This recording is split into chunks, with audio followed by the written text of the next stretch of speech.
The Chevrolet Trax is updated for 2017 and it really needed it. The 2015 version finished dead last in Cars.com's subcompact SUV comparison, but for 2017 there is some newness that might help it finish better in our next comparison. There are some hits on this one, but there are also some misses. The most notable change is going to be on the outside, where the front end is significantly restyled. The 2015 and 2016 model looked way outdated, and that's because really it was.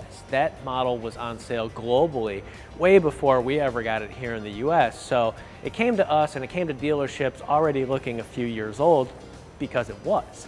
Well, the 2017 model has a much cleaner, more sophisticated look that looks a lot like other Chevrolet vehicles, newer Chevrolet vehicles. And on this Premier model we're testing, there's an LED strip on the headlights that is a feature commonly seen in more expensive vehicles and adds a nice little touch to this subcompact SUV.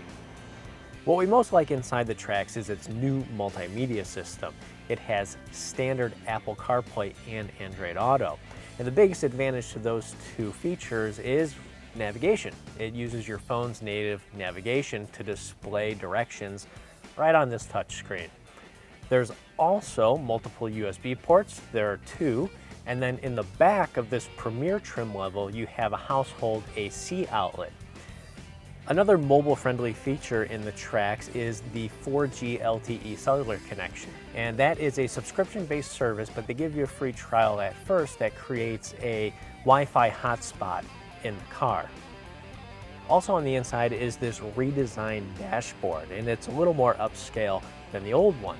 On mid and upper trim levels, you have this new kind of dash accent with some contrast stitching, and then also these chrome-like pieces around the climate controls. Overall, it adds just a touch more upscale feeling to the inside of the Trax. Where I think Chevrolet missed the mark on the redesign is also on the inside here.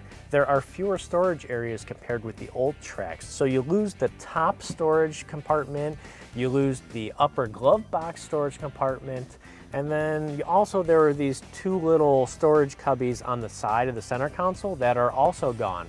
Actually, I don't mind those being gone. They were so small they didn't have much of a use, but still those others are notable storage options that you don't have anymore. There is a storage compartment underneath the front passenger seat that's pretty sizable, although on ours it is clunky and hard to open and close. The new gauge cluster is fine, but it lacks the uniqueness and style that the old one had. And in a vehicle that's already kind of just not really that interesting, it lost some of its individuality with the previous instrument cluster gauge pod, which I thought was super cool. It had a digital speedometer and an analog tachometer that was styled after a motorcycle gauge pod, and it was just super cool in a car that otherwise was super not very cool. So the new one has just a basic tachometer, speedometer, and the new gauge cluster is just a little more boring in a car that's already kind of boring. The 2017 Trax has more available advanced safety features, but it's still not all the way there.